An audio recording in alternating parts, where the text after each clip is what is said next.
So currently, 12 out of 26 provinces have been identified as hotspot, while at some point we were having more than 20 out of the 26 provinces that was really reporting high number of cases. Next slide.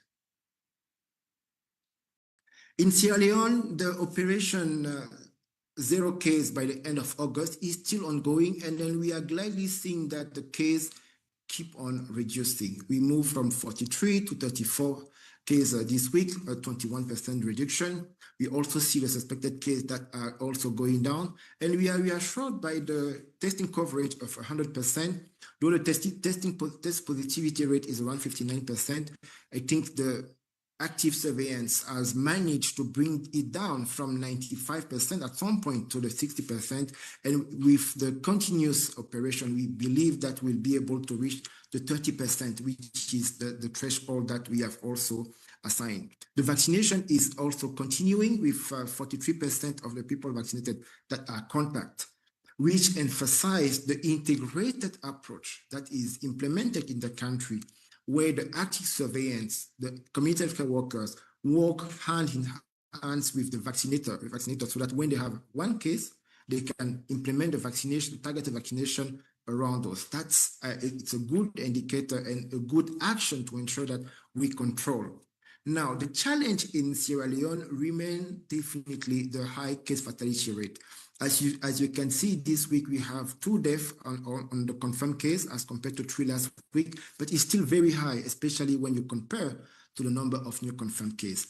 A lot of action has been implemented with the partnership with NGO on the ground, but definitely with the investment of the government and the support of the IMST to ensure that this challenge of case fatality ratio is the highest in the challenge that need to be addressed. So we believe that in the coming weeks, we'll see more effort, though we also acknowledge that the population that are unfortunately dying of Mpox are already having some other comorbidities. 79% of them were suffering of HIV, which reinforce the need for stronger integration of HIV and Mpox, not only on the side of the sensitization, but really on the side of the patient management, where when we manage Mpox, we also manage the other comorbidities. Next slide.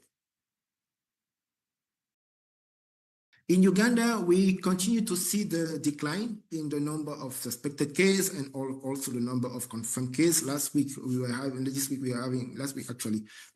only 10 cases as compared to 71 the previous one. So Kampala, Mbarara, and Wakiso remain the one accounting for the more than 60% of the case. And then it's important, in the vaccination also rollout has been started, I think, 2 weeks ago. Next slide. Burundi has been one of the very good examples of managing Mpox in the continent. Despite the small increase of cases that we've seen 3 to 4 weeks ago, we are glad to see that the confirmed cases are reducing despite the intensive and active surveillance. As you can see, with a test positivity rate of around 25%, it's a good indicator that the active surveillance is actually happening in the ground, so which is a good indicator.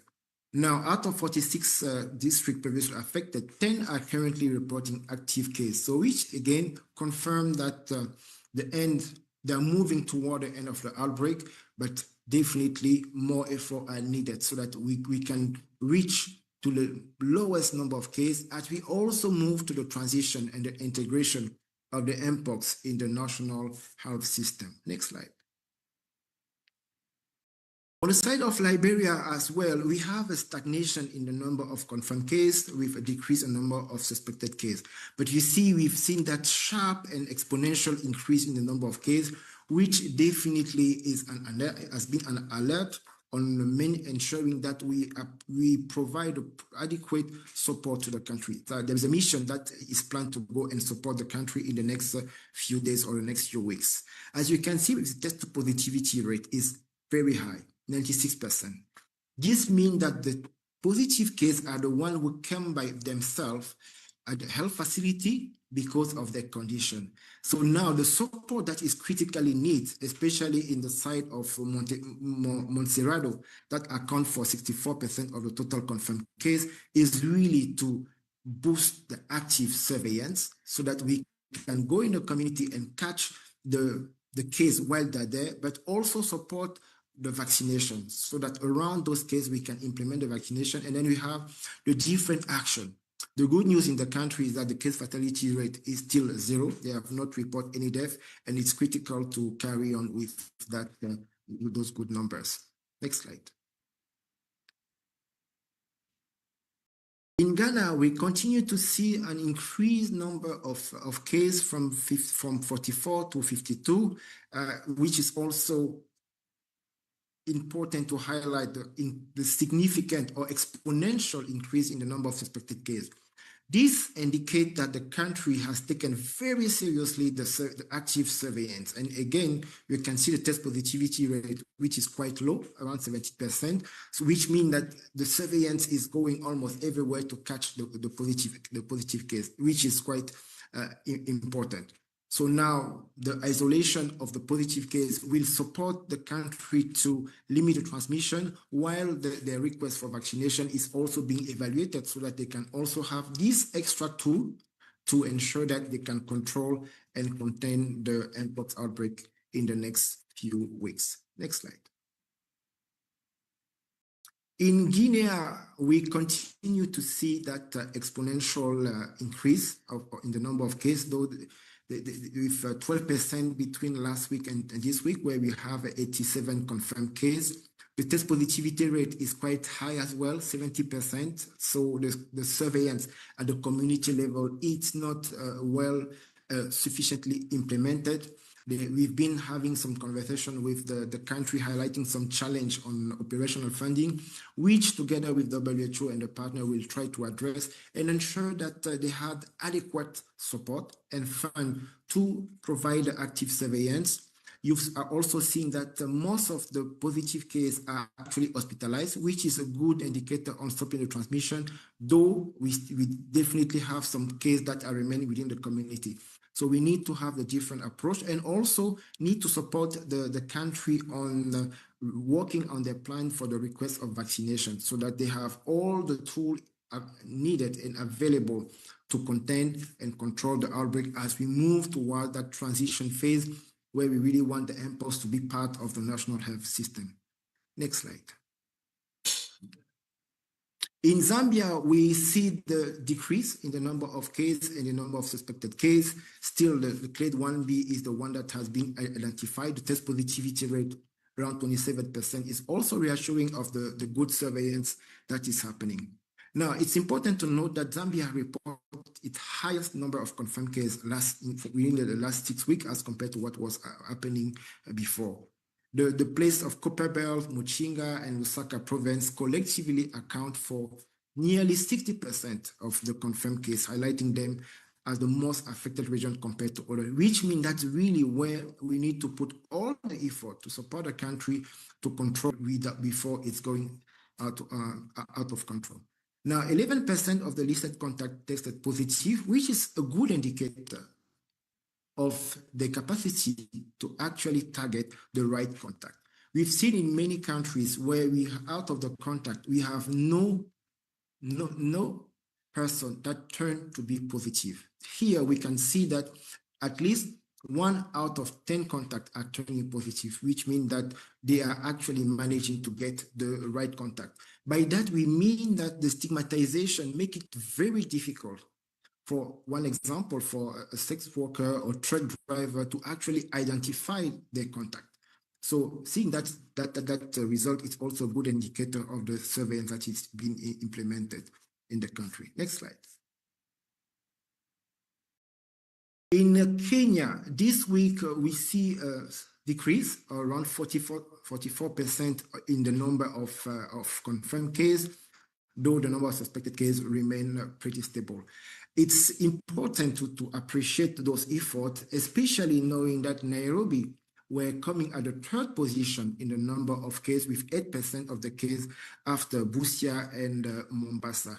The rollout of the vaccination is planned for the next week, I believe, and it will help the country to go in those hotspots where they've identified the case and ensure that vaccination is implemented in the targeted approach. A support will be provided by the IMST to ensure that the strategy that has been tested in different places in Uganda, in Sierra Leone, and even in DRC can be applied, and the lesson learned also benefit to the country, which will have a better efficiency. 3% of the contact tested positive for Mpox. It's low, it's less than the Zambia as we see, but it's already something as compared to some of the country where we actually have 0% of the contact coming testing positive. Next slide. In Togo, we happily see the decrease of the number of cases. We moved from 2 cases to 1 case this week.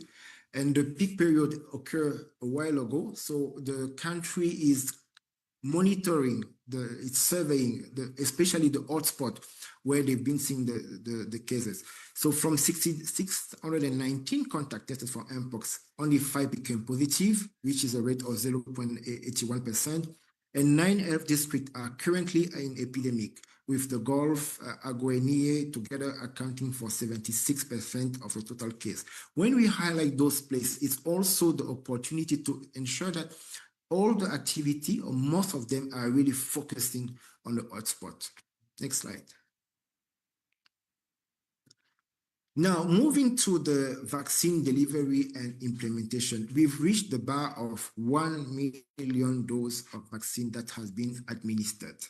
That's combined the 972,000 of MVABN and the 39,000 of LC16, as I will show later, that has been administered in DRC. This is out of the 3 million doses that were delivered in 12 countries. So today, 18 countries grant the regulatory approval for MVABN, and 2 countries consider person under 12, because we've also seen that children are also affected in many countries. Now, we have remember, 260,000 doses of vaccine that has been made available. 7 countries were allocated the vaccine. And as we do speak now, 5 of them, Malawi, Ghana, Sierra Leone, Uganda, and Guinea, have made all the conditions for shipment. The two remaining will most likely have them achieved next week, and then they will be able to receive the vaccine in the next coming weeks, which is a great victory. But remember, we were planning to have 6.4 million of the vaccine for the entire continent, looking at the country in outbreak, but also country where it's endemic. Remember what I was talking about DRC, the shift that we are seeing currently are moving toward the provinces where Mpox were endemic. So we definitely need to provide some vaccine in those regions. Next slide. In DRC, where we stand, once again, the LC16, that is the produce of a collaboration between the government of Japan and the government of DRC, that has availed 1.5 million doses of this vaccine. The vaccination has started. 38,000 people and 967 has been vaccinated in Kinshasa, in the 5 health zone of Kinshasa, Equateur, but also Chuapa. So now the next step is to move out of those regions and to ensure that they can contain. The challenge with that vaccine, and that's why you see 30% wastage rate, is that when you open one vial, you need to vaccinate 250 people. So sometimes it's not possible to have all of them at the same time, but that's also reinforced the need for the risk communication and community engagement to ensure that the people who are most at risk, exposed, or targeted are present at the same time to increase the use of the vaccine. Next slide. From Mpox, we moved to cholera. And as I mentioned to you, we were really happy to have the launch of this continental cholera Emergency Preparedness and Response Plan for Africa 1.0. As you can see, the number of total cases of cholera has doubled more than double actually, between 2022 and 2025. The number of member states affected moved from 15 to 23 in just 3 years. So this has actually led to our leaders to do that call for action and to ensure that we have a different way of addressing the issue of cholera, using the lesson learned from the mpox for the next 6 months, but also having the leadership at the continental level with the presidential task force that will ensure that we have the multi-sectorial approach. Because once again, there is no way that the ministries of health and their partners in country will be able to solve the issue of cholera. It's more complex because it needs more actors, especially in countries like Sudan, where the humanitarian crisis is also preventing the humanitarian actor to actually reach the communities. Next slide. Now, specifically looking at the countries, we see the decrease in the number of deaths and cases in Congo, the other side of the river. The hotspots are the Mbamu, Madibu, Jiri, Mfilu, and Talangai. The challenge has been the limited local surveillance and the lab capacity. They've received some support to increase that, and it's also re-emphasized the need to decentralize the laboratory and to push on the surveillance. But on the other side, challenge is WASH, the access to clean water, which has been the biggest challenge for those community. But the support will be coming in terms of expansion of the case finding and the treatment center, the training of healthcare workers who have not been used to deal with cholera and this outbreak. Next slide. In DRC, we see an increase in the number of cases, or the decrease in the number of deaths. So the outbreak is continuing, but at some point, the response also it's increasing to ensure that we can limit the impact. As you will see, the OCV coverage is now 45%, especially in the high-risk zone that has been vaccinated. The hotspots are the Sud Kivu, the North Kivu, Chopo, Katanga, Tanganyika, Maniema, and Olomami. Some of them are also the same places where we've been dealing with mpox, but also with measles. So having those different outbreaks in the same environment, or also in some places like North Kivu and South Kivu, where the access is quite complex because of the still ongoing humanitarian crisis, make it difficult to actually manage to get rid of the cholera. But we believe that the multi-sectorial approach will include more humanitarian actors, but also the leaders, the military humanitarian actor will allow us to reach those areas and ensure that we improve in access to clean water. So as per now, the case fatality rate globally is around 3%, but it's above the 5% in 11 out of the 20 affected provinces. So this means that on top of the access to clean water, there is a critical need to support and improve the case management, which is a call for all the different actors, especially those who have access to places where the other actors don't have access. The insecurity, as I just mentioned, the damaged water network and the vaccine supplies constraint, multi-disease, mpox, measles, and malaria. Those are some of the big challenges that the country is facing to properly control this cholera outbreak. Next slide. Moving to Angola, we are continuing seeing the decrease in the number of cases, stabilizing around 58, which is good evidence of the activity, the action that have been implementing, especially the OCV vaccination. As you can see, 1.94 million of the 2 million target, 97.2% coverage has been happening in the 6 province previous round. So hotspot today, Hulia, where 47 cases has been reported, Lunda as well. The driver remained the same, the seasonal rain and flood, the cross-border movement, the urban slum condition with inadequate sanitation. So we will always link cholera, poverty, and also a bit of the climate change. Emphasizes the need for that multi-sectorial approach. Next slide. In Chad as well, we see the increase in the number of cases, and also we can see a small decrease in the number of deaths. So Chad, the OCV coverage is not yet implemented, and the challenge that the Chad has been having is that the cholera is happening in the refugee camp, which is spread to Chokoyan, Adid, and other places. So the main driver is there is no peace. They are bordering Sudan, where there is a conflict. You have the mass refugee in influx, which lead to overcrowd the camp with unsafe water and sanitation. So once again, there is no health without peace. When one country is affected, as Sudan, then therefore you will have those displacement, and which will definitely lead to challenge in Chad. As you can see in Chad as well, they will show a sharp rise in the cholera case. The deaths have also increased in parallel, as you can see in the curve. So the support that is critically needed is on the surveillance, on the access to water, but again in the case management, to ensure that we reduce as much as possible the number of deaths that is being seen in the country. Next slide. In Ethiopia, we are gladly seeing a 75 decrease in the number of cases from 191 to 47 cases. The number of deaths are stable between 2 to 3. We are also appreciate that all spots remain the same, the border of Gambela, the Amara region. So when you look at the curve, you can see that multi-wave pattern in the reporting case. The Holy Water Pilgrimage, the Kwara Amra population movement, has also contributed, as well as the conflict and the displacement in the northern region. So whether we are in Ethiopia, in Sudan, in Chad, you always see how the crisis, the humanitarian crisis, is fueling those cholera outbreaks. The expansion of the OCV to new hotspots, including Amara, is critical to ensure that we have a comprehensive and we can accelerate actually the decrease that we are gladly seeing currently happening in Ethiopia. Next slide.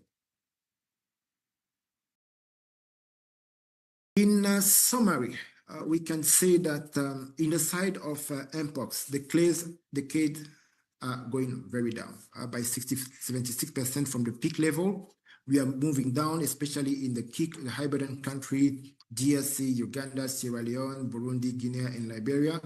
We have some countries where the cases are increasing, including Guinea, but also Kenya is a bit stable, which we emphasize the need to have a comprehensive approach, but to learn from the high-burden countries on which action, especially the isolation of the case that we've seen working well in Burundi, to ensure that the country that are facing those new cases also take those action. The vaccine dose, we've reached the bar of the 1 million dose. We still need 3 million dose to ensure that our continent is fully protected. The surveillance remain key, the vaccination as well, as I just mentioned. And next week, we'll have 2 very critical meetings. The one on the 2nd of September, the ECG for Africa CDC to assess whether the Mpox should remain effects. And the 4th, the IHR of WHO will assess whether the effects should also remain or be lifted. Regardless of the decision, it will not mean that the outbreak has ended. It will just mean that we should reduce on some of the activities, but we should ensure that there is a transition guide that the country will receive to ensure that they can include the Mpox within the national system. On the side of cholera, we've learned from Mpox, and because of this model, we will integrate the Mpox within the IMST. The continental plan has been launched. The strong leadership has been shown at the highest level, and that will drive us toward the cholera elimination by 2030.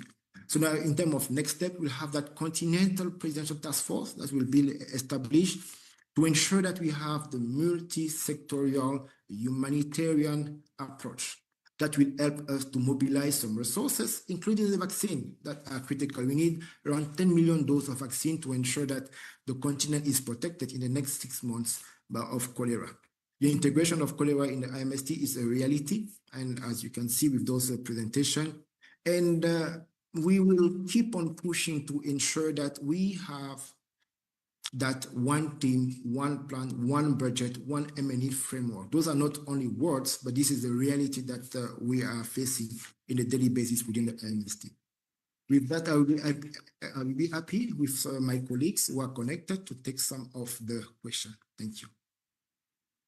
Thank you very much, Prof. Let's take the first two questions. We have one from Tanaka Mrewa of Site Media Health outlet. The question is, have there been notable shifts in mortality rates among patients with HIV, cholera, and TB since the recent reductions in Western funding in Southern Africa, particularly in Zimbabwe? That's the first question. And then the second one is from Ebrima from Gambia Radio and Television Services. The question is, what is the current status of Mpox in West Africa, particularly in the Senegambia region? You can take those two, Prof. Back to you.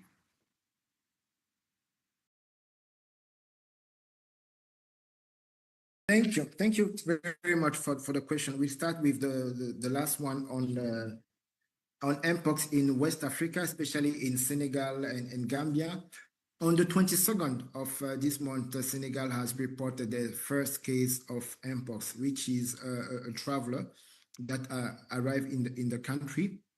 And they've managed actually, one, to detect and also to isolate the patient. So the investigations are ongoing. But since then, so that's already a week, there is no secondary case that has been declared. So that's critical and important to highlight how Senegal, with the surveillance sentinel system, has been able to capture that case and ensure that there is no extension. And the same thing happened to Gambia, where they also had one case, and they've managed also to contain through the isolation and the actual investigation. This is for those two countries. Then we have the other West African countries that we've highlighted, the Sierra Leone, where we are seeing the case decreasing. Liberia, we see the case that are stagnating, but we have Guinea. Guinea is also one of the countries where we see the continuation of the increased number of cases. And then we have the challenge that in that country, the test positivity rate remain quite low, not high actually, meaning that the community surveillance is not happening as it should be.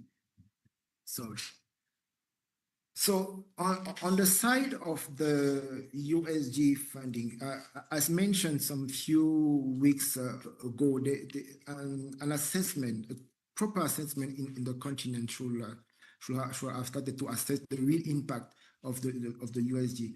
But what I can mention currently, let me just consult.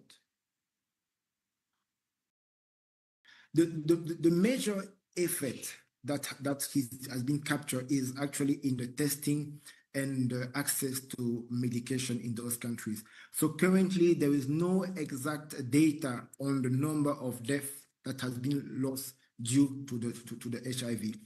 In the other hand, it's also important to appreciate that though there has been a decrease from the USG, there has been also leadership from the African countries, including South Africa, who has really invested to ensure that their patient gets the adequate care. That has also been the case in other countries, Cameroon, Uganda, and others, to ensure that there is a continuation in the management of the people living with HIV. Thank you, Prof. We're crossing over now to the floor. I have Predrag from Kosovo Online. Predrag, you have the floor. Predrag, if you can hear us.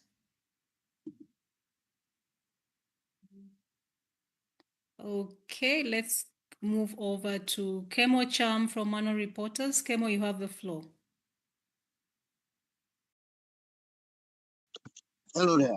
I hope you can hear me. Thank you for the opportunity.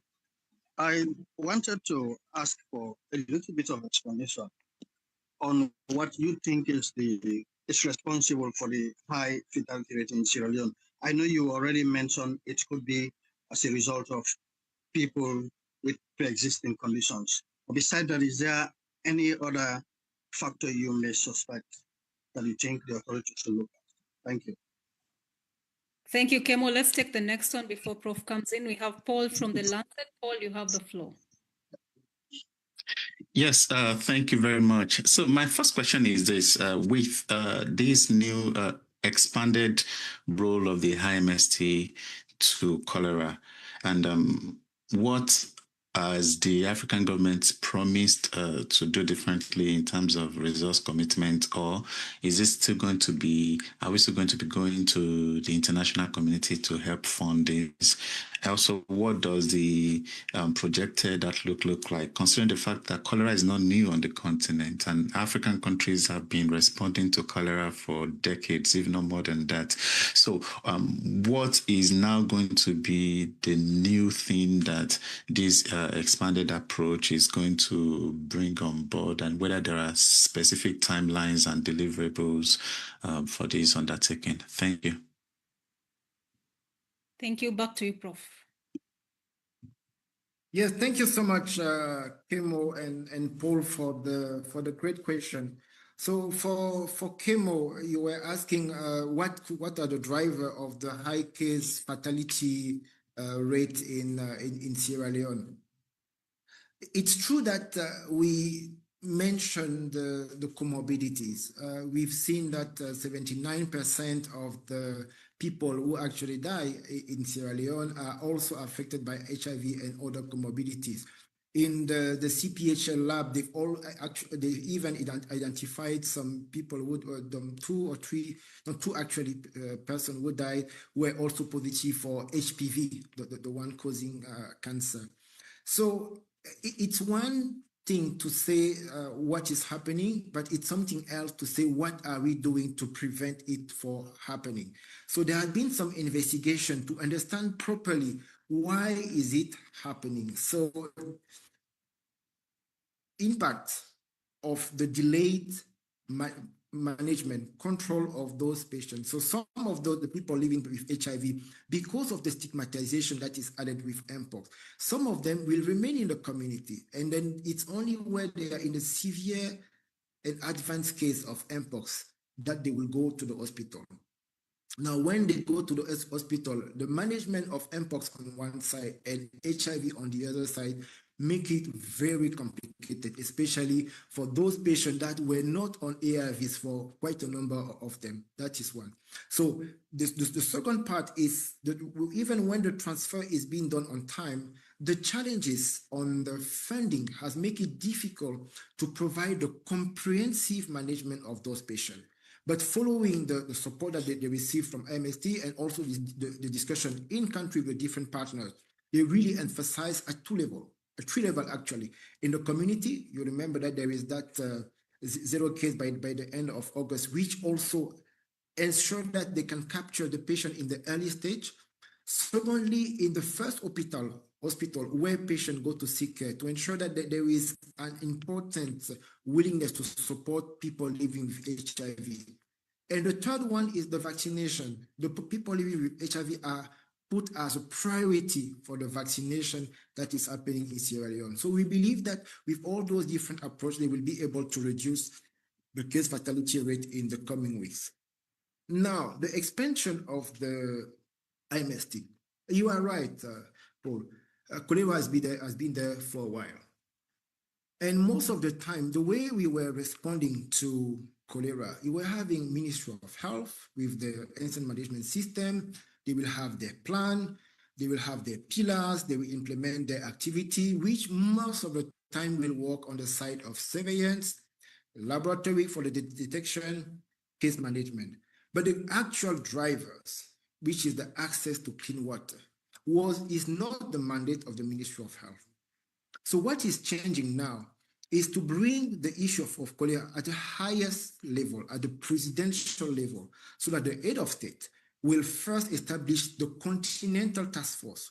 And one of the key recommendations of the task force is to ensure that we have presidential task force in those affected countries.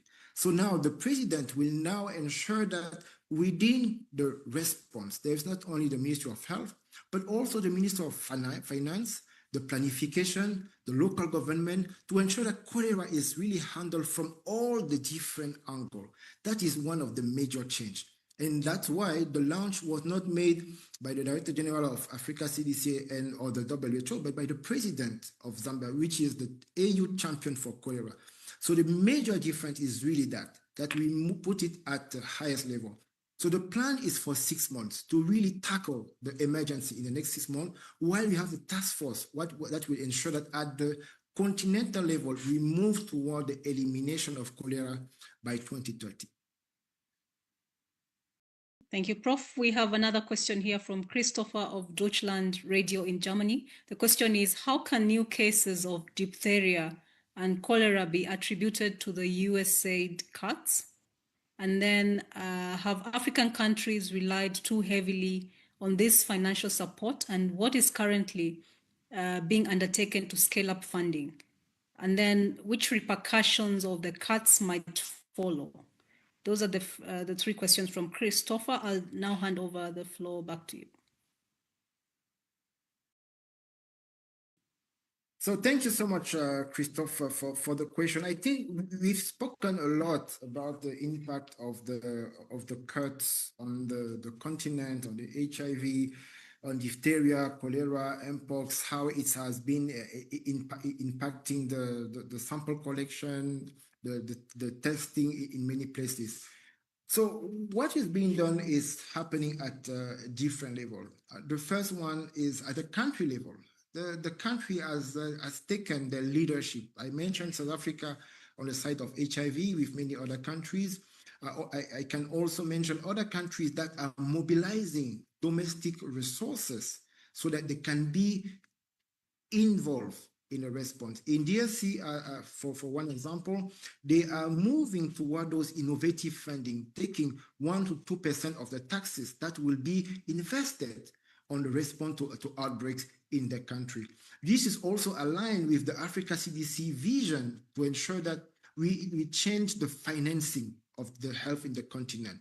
We look at the domestic funding. We are going back to the Abuja Declaration 20 years ago, where our countries has signed to spend more than 50% of the GDP into health.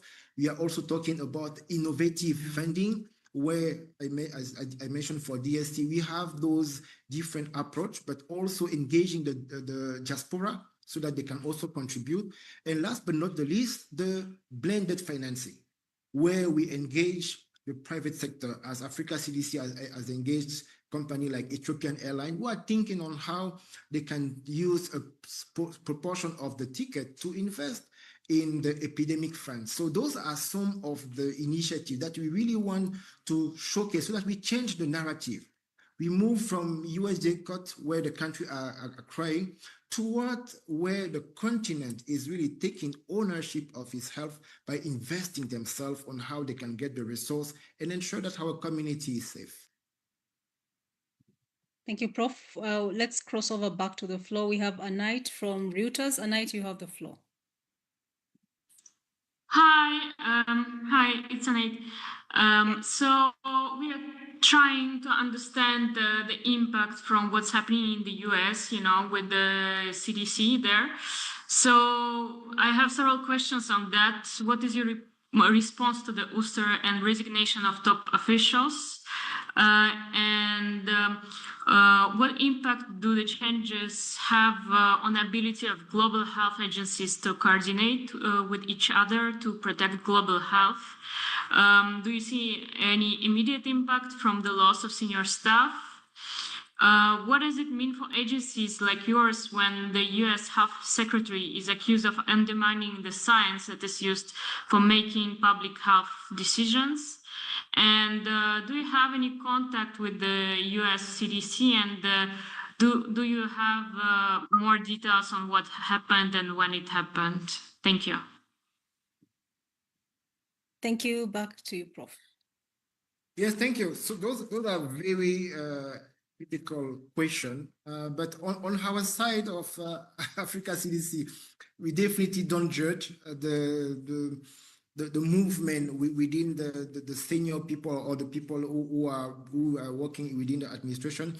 What we know is that we work with the people who are there. So there have been some engagement. If you recall, a few months ago, our DJ and the leadership went to the US, and then they also engaged at the highest level of the government of US to ensure that the communication continue. And actually, the new model that we are proposing, moving from aid to investment, is very welcome. The agenda of African manufacturing is also welcome, because definitely the US, they want the country to be safer, stronger, and so on. We want the same. So by discussing at the same level, this has actually brought some good understanding. So what I will say, just to get back to you, is that the movement that are happening, we have nothing to comment, but definitely we are working with those who are there to ensure that we protect our continent. Great. Let's take the next two questions. I have Rachel from The Independent. The question is, let me find the question. Hold on.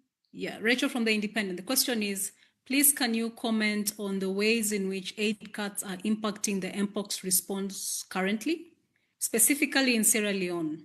Are there any activities that were possible before which are now more challenging?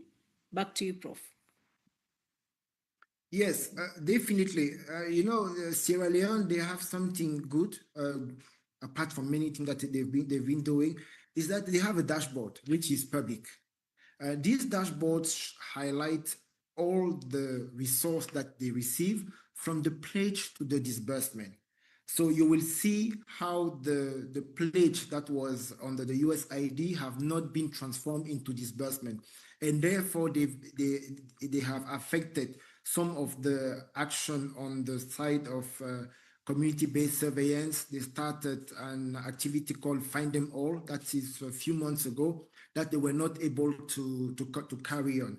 But after that, the government has managed to invest 1.7 million of their budget into that response. There has also been some support from the IMST, around 1 million, and other partners that has helped actually the country not to have the same amount of money, but to be more efficient in the activity that they've been implementing. And the result that we are seeing, it's a very good example of how a crisis has been turned into an opportunity to be more efficient on how we use the resources that are available, by focusing on the most impacted action that has the highest value on controlling the outbreak. Good.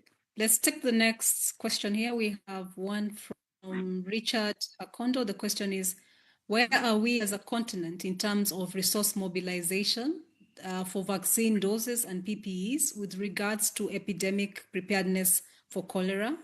That's the first question. And then the second one is, what is our resource mobilization strategy, and is it dependent on member country contributions or international donors, owing to the fact of the USAID pullout? Back to you, Prof. So thank you so much for the questions. The task force that we are launching, that will be chaired by the AU Cholera Champions. One of the mandate is really to mobilize resources. So the budget for the response is $231 million of dollars for the next 6 months.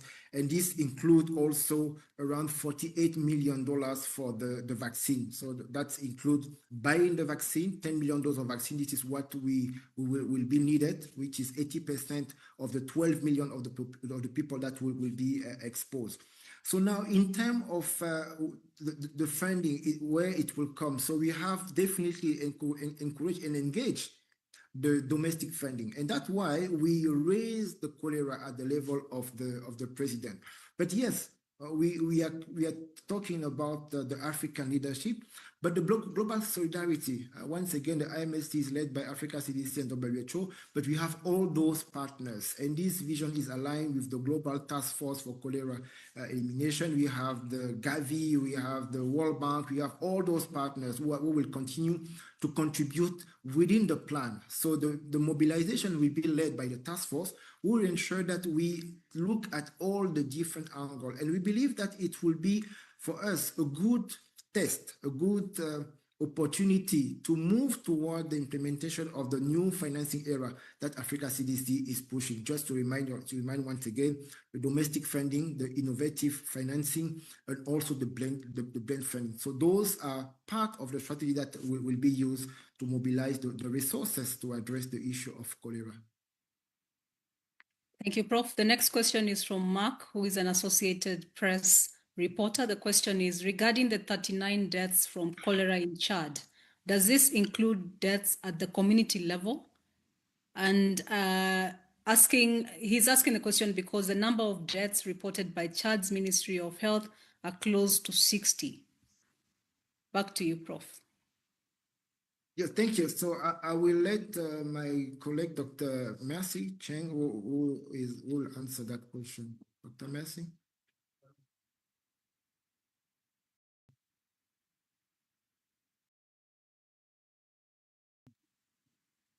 Yeah, thank you so much, Prof. And thanks for that question. So let me start by addressing the issue around the data coming from Chad. As you know, cholera is quite a dynamic disease. So there's some sort of evolution as the situation also continues to evolve in the country. And definitely the numbers also would definitely keep changing. But as we speak, in terms of the data that we do have coming from Chad, we have seen 6 deaths, if I'm not mistaken, but I'll put the exact numbers, 60 deaths, sorry, if I'm not mistaken, as I'll put the exact numbers in the chat box in a few. However, this is old data because we also hope that more information will be coming up in the weeks ahead on the current situation. But in terms of the disaggregation as per how many deaths occurred in the facility, versus how many in the communities, and this information was not provided. However, we engaged the country to get this disaggregated data, and hoping we'll be coming back to you with more information on the same. Thank you so much, Mercy. Actually, in the site report for the country, we were seeing, as Mercy just mentioned, is quite dynamic. What we present usually to you are the data that has been received for the previous weeks. As what we are seeing for the site rep, they are reporting 75 deaths. And out of them, 43 are coming from the community with the case fatality rate of 7%. So we will actually triangulate those data and ensure that as we go, you have the proper feedback. But this highlights, again, the challenge that we are mentioning, the need for the surveillance within the community and the need for action to happen in those communities so that the management happen there and not seeing that number of patients that will die within the community. Thank you. Thank you, Prof. Let's take the last 2 questions. We have Topolina from Triumphant College Campus Radio in Namibia. The question is, community members residing around Katima, Mulilo borders have raised concerns about the lack of supervision and testing for monkeypox among truck drivers entering and leaving Namibia. How can Africa CDC assist in addressing this issue? That's the first question. And then we have another one here from Niang of Group Futures Media. The question is, the first case of Mpox has been reported and treated in Senegal. What collaboration exists between Africa CDC and the Senegalese health authorities? And what concrete support is Africa CDC providing to control the disease? Back to you, Prof. Thank you. I will respond to the second question on Senegal and leave Dr. Cheng to answer the question from Tokolina. So Senegal is, first of all, a country that has a strong experience on surveillance. They have developed the 4S Sentinel surveillance system. They have a very good network with the support of Institut Pasteur of Dakar, which is a great supporter of Africa CDC. We've been working with them and ensuring that they support other countries, Sierra Leone, for the testing, the sequencing, and so on. So just to say that Senegal is definitely well equipped in terms of capacity for surveillance, but also for management and laboratory. However, Senegal, as all the African countries, is a member state. So what happens when a country has a case? We engage them to ensure that we have a better understanding of what is happening. And then we will together decide where are the gaps, what are the needs, as we do with other countries. This morning we were engaging Cameroon and Ethiopia, ensuring that we know where they stand and the support they need. We'll have some country mission in Guinea, in Liberia, in Kenya and Mozambique. So we'll do the same thing with Senegal, and based on the need, they will definitely receive the support, not only for Africa CDC, but from the IMST. Remember, we have this joint leadership of the IMST. The next question for Dr. Marcy. Sorry, please, I didn't get the question right. All right, So let me just... Yes, go on, Director Margaret. This is Topolina from Campus Radio in Namibia. The question is, community members residing around Katima-Mulilo borders have raised concerns about the lack of supervision and testing for monkeypox among truck drivers entering and leaving Namibia. How can Africa CDC assist in addressing this issue? Thank you so much for that question. I think that's very important. But there's one thing that we definitely have to be cognizant of. A screening at point of entry or screening drivers coming in and out of the country definitely is not going to stop spillovers into neighboring countries or to new countries that have never experienced outbreaks. So what measures need to be put in place at both fronts? On the Namibia side, we definitely need to strengthen community-based surveillance so that if there's any imported case, we are able to detect in real time, and we have reported maybe community transmission ongoing or sustained transmission ongoing. We also need to build capacity for early detection and quick isolation of cases for proper management. However, if we focus our attention on mounting screening points at points of entries or at airports or by the entry board or the borders, it definitely we may be able to detect one or two cases, but definitely those are not sustainable measures to stop transmissions or cases from spilling over into the country. So Namibia shares borders with several countries that, of course, we know are affected. And most of these countries, we believe, also have put in, who've supported, as Africa CDC supported in strengthening community health workers, or deploying community health workers, and also strengthening community-based surveillance, including event-based surveillance that looks beyond just mpox, but other public health threats like cholera, which of course they had reported imported cases early this year. So we are hoping that some of these strategies would definitely go a long way to improve and strengthen also Namibia's health system. Recently, we were in Namibia to launch the event-based surveillance guide, which also spans beyond any particular biological hazard, but also looking at also non-biological hazard that would also support Namibia to be able to detect and report these threats promptly. Over. Thank you, Dr. Marcy. And with that, we have come to the end of the briefing this week. I'll pass over the floor back to Prof to close the session. Back to you, Prof. Thank you so much, Director Margaret. Thank you, Dr. Marcy. Thank you to all the colleagues who are all around. You don't see them, but they are all around to ensure that we have adequate support to give you the actual answer to your question. And thanks to you, really. We keep on telling the same thing on the support we get from you, the journalist. Not only on ensuring that the right information is communicated in all the country where you are coming from, but also through your question to keep on ensuring that we have accountability to you, to your leaders, and to our communities. So we thank you for that. Next week, as mentioned, we'll have the ECG meeting on the side of Africa CDC to assess the facts And we also have the IHR meeting from the side of WHO to assess whether the facts should be lifted or should continue as Mpox is concerned. So we'll be giving you feedback definitely next week on Thursday. And also we are moving deep dive on the response to cholera using the IMST, following the recommendation of our head of state and the new plan that we have.